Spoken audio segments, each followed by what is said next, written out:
ఓం సదాశివసమారంభాం వ్యాసశంకరమధ్యమాం అస్మదాచార్యపర్యంతాం వందే గురుపరంపరాం.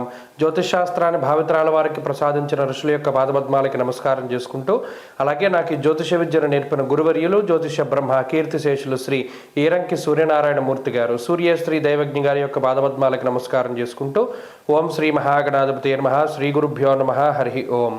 వీక్షకులందరికీ నమస్కారం.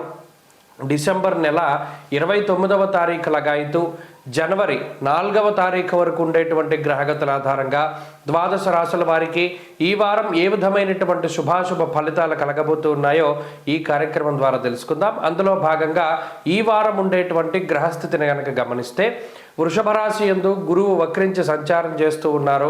అలాగే కర్కాటక రాశి యందు కుజుడు వక్రించి సంచారం చేస్తూ ఉన్నారు.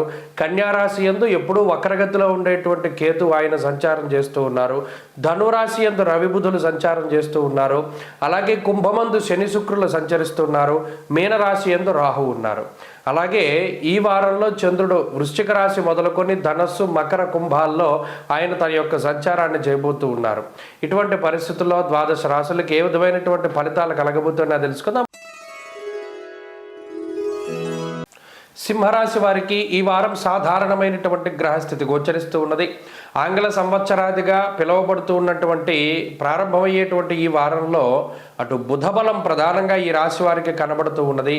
చంద్రబలం కొంత మేరకు కనబడుతూ ఉన్నది. వక్రించినటువంటి గురువు తాలూకు స్థితిగతులు ఇవే ప్రధానంగా ఈ రాశి వారికి అనుకూలిస్తూ ఉన్నాయి.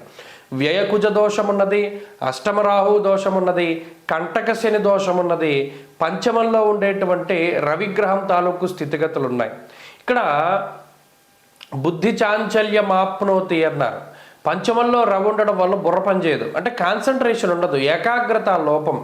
అంతేకాకుండా సహృత్కేశం ధనక్షయం అన్నారు. అంటే సొంత బంధువులతోటి లేదా రక్త సంబంధీకులతోటి, జీవిత భాగస్వామితోటి లేదా ఈ సంతానంతో ఏదో మీకు పొసగనటువంటి పరిస్థితి, వాళ్ళు చేసేది ప్రతిదీ మీకు చిరాకు తెప్పించడమో లేదా మీరు చేసేది వాళ్ళకి నచ్చకపోవడమో, వెరసి మొత్తం మీద ఏంటంటే ఈ కుటుంబపరమైనటువంటి సమస్యలు, సుహృత్కేశం ధనక్షయం, దానివల్ల కొంత డబ్బు ఖర్చు ఉంటూ ఉంటుంది. అలాగే ప్రత్యేకించి అష్టమరాహు వ్యయకుజుడు కూడా ఏం చేస్తూ ఉంటారంటే హెల్త్ పరంగా ఎక్కువ ఇబ్బంది పెడతారు. తల తిరుగుతూ ఉండడం, కళ్ళు తిరుగుతూ ఉండడం, లేకపోతే ఏదైనా స్కిన్కి సంబంధించిన సమస్యలు రావడము, ఎక్కువగా వెయిట్ గెయిన్ అయ్యేటువంటి పరిస్థితులకి కూడా ఈ గ్రహస్థితి కారణమవుతూ ఉంటుంది. కాబట్టి ఎప్పటికప్పుడు ఈ ఫలితాలు కనబడుతూ ఉంటే ఆయా గ్రహానికి తశ్శాంతి చేసుకుంటూ ఉండాలి సింహరాశి వారు. కోపం పెరిగిపోతూ ఉంటుంది. ఎక్కువగా ఏంటి అంటే మీకు సంబంధం లేనటువంటి విషయాల్లో కూడా మిమ్మల్ని నిందిస్తూ ఉండడం. నిజానికి అక్కడ మిమ్మల్ని నిందించేటువంటి అవకాశం లేదు, కానీ కావాలని నిందారోపణ చేస్తూ ఉండడం.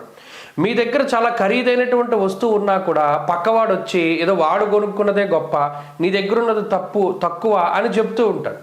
నిజానికి మీది ఖరీదైనది, వాడికి ఖరీదు తక్కువ అయినప్పటికీ కూడా మీ గొప్పని ఎవరు ఒప్పుకోరు. ఇక్కడ ప్రధానమైన విషయం ఏంటంటే సింహరాశి వారికి వచ్చిన చిక్కు, మీ గొప్పని ఎవరు ఒప్పుకోరు. దానివల్ల మీకు అసహనం, అసంతృప్తి కలుగుతూ ఉంటాయి.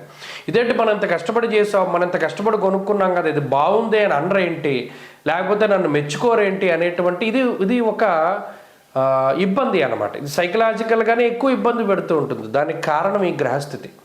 అయితే ఇప్పుడున్నటువంటి ఈ వారంలో ప్రత్యేకించి ఉద్యోగ వ్యాపారాలకి సంబంధించినటువంటి విషయాలు బాగానే ఉన్నాయి.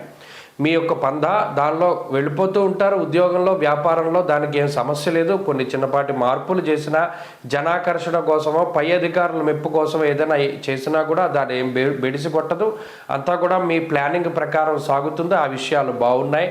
అయితే ఆరోగ్యం ఈ పరిస్థితులు ఎలా ఉంటే ఆర్థిక వ్యవస్థ మాత్రం సాధారణంగానే ఉన్నది. గత వారాలతో పోల్చుకుంటే అది అదే మాదిరిగా కొనసాగుతూ ఉంటుంది. కాబట్టి ఈ వారంలో ఈ విషయాలను దృష్టిలో పెట్టుకోవాలి. మరింత అనుకూలమైనటువంటి ఫలితాలని సింహరాశి వారు పొందడానికి ఎప్పుడూ కూడా రాస్యాధిపతి అనుకూలత ముఖ్యం. అలాగే కుజబలం పెంపొందించుకోవాలి. సుబ్రహ్మణ్యారాధన, సూర్యారాధన వదలకుండా చేస్తూ ఉండడం చెప్పదగిన సూచన. ఈ వారంలో కలిసి వచ్చేటువంటి రోజు బుధవారంగా చెప్పవచ్చును. అదృష్ట సంఖ్య 9, అదృష్ట వర్ణము లేత పసుపు రంగు.